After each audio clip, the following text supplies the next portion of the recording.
You probably think feudalism ended with the Middle Ages, that serfs were freed, land was redistributed, and everyone became equal under capitalism. But here's what they don't teach you. The system never died. It just changed costumes. Today, you don't owe labor to a lord for land you'll never own. You pay rent to a landlord, work for a corporation that owns your output, and subscribe to platforms that control your access. The names changed. The extraction didn't. And if you think you're free because you're not chained to the soil, think again. Because the modern economy runs on the same logic that kept peasants poor for 1,000 years.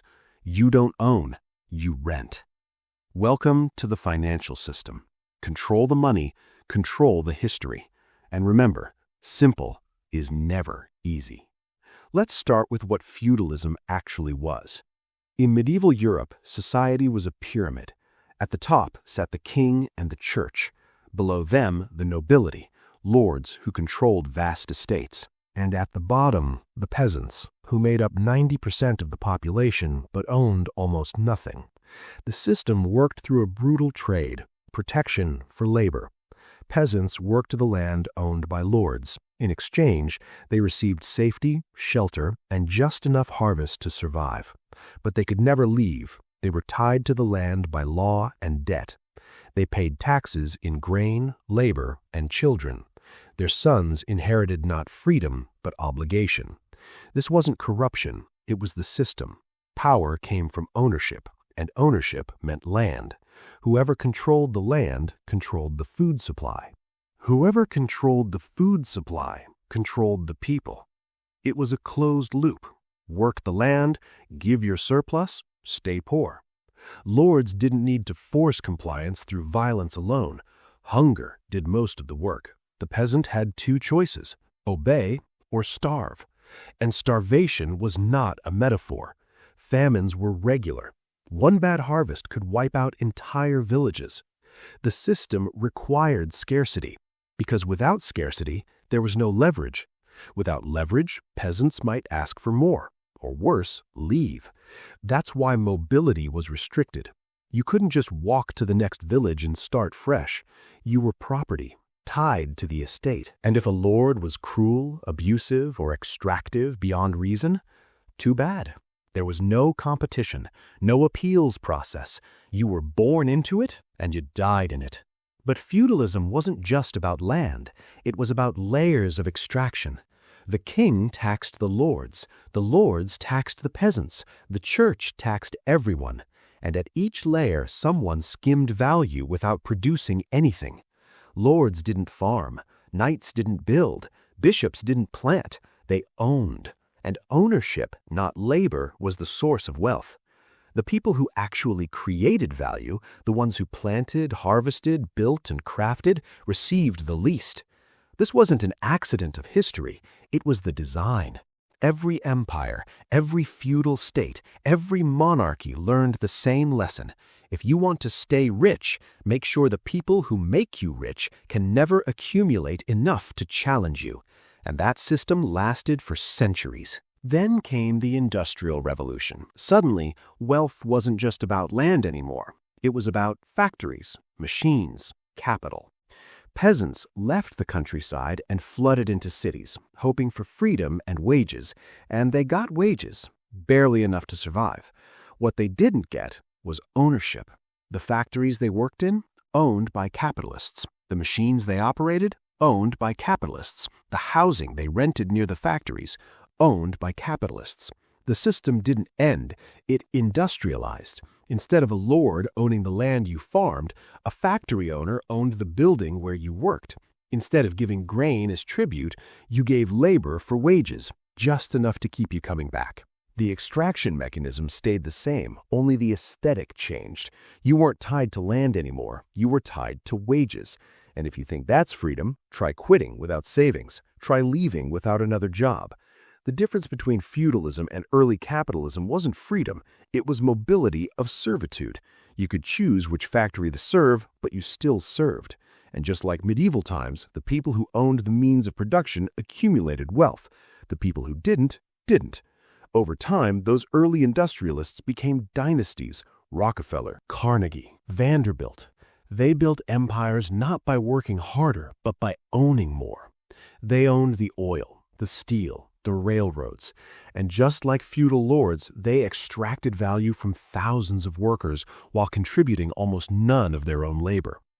Ownership, once again, became the choke point of power. But at least in the industrial age, there was some hope of mobility. If you were smart, ruthless, or lucky, you could start a business. You could own property. The American dream was real, for some. But even then, the game was rigged, because wealth compounds.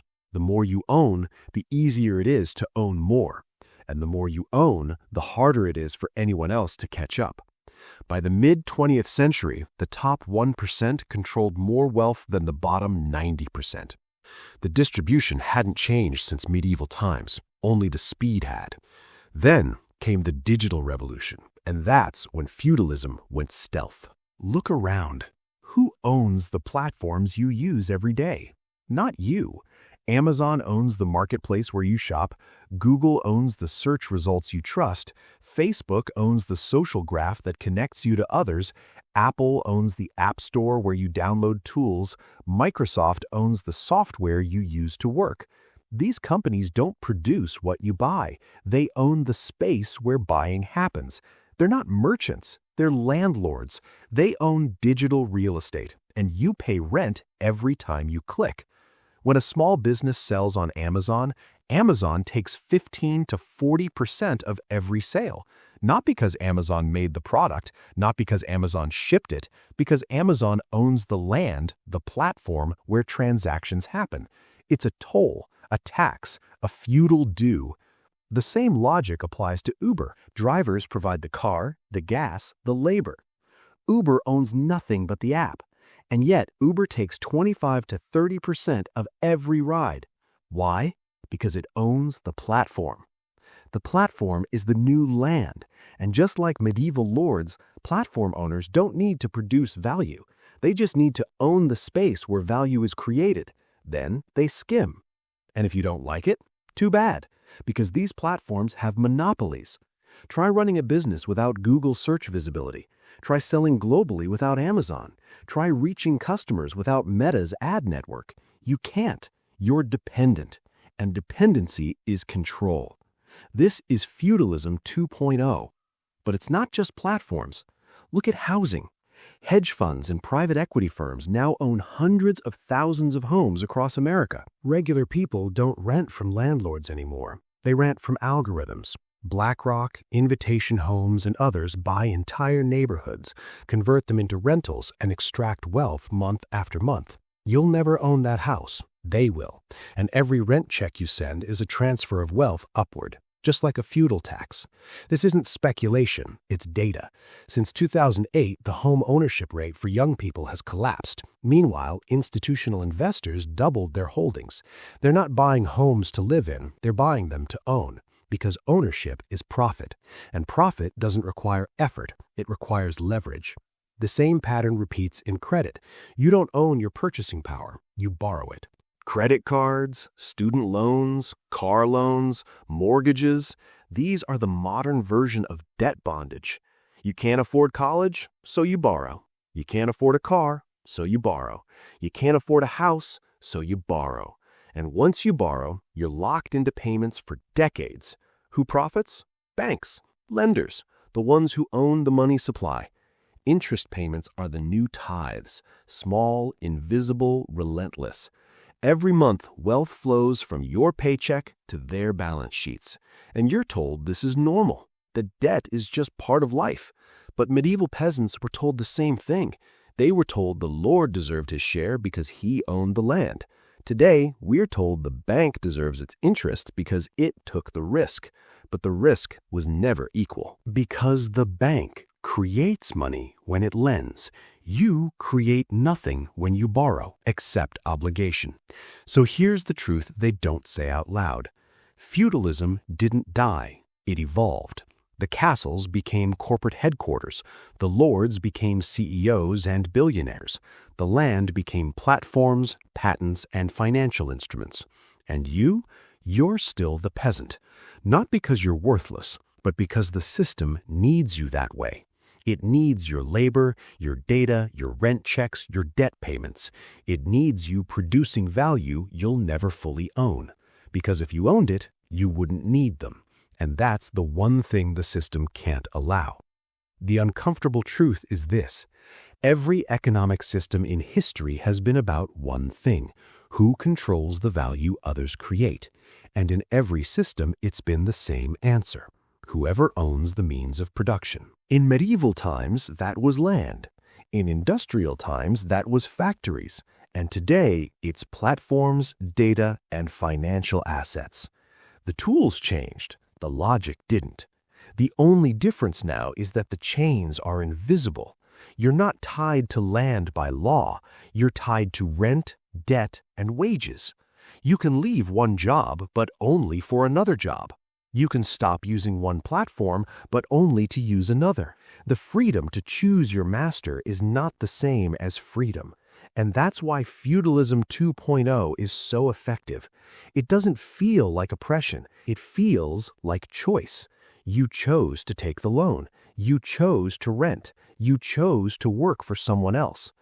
But when all the options lead to the same place, extraction, it's not a choice. It's a system. And the system is working exactly as designed, because the people at the top don't want revolution. They don't want collapse. They just want you to keep working, keep renting, keep borrowing. And as long as you do, the wealth flows upward, silently, legally, inevitably. History doesn't repeat, but it rhymes. And the rhyme of feudalism is power through ownership. The names change, the mechanisms evolve, but the result is always the same.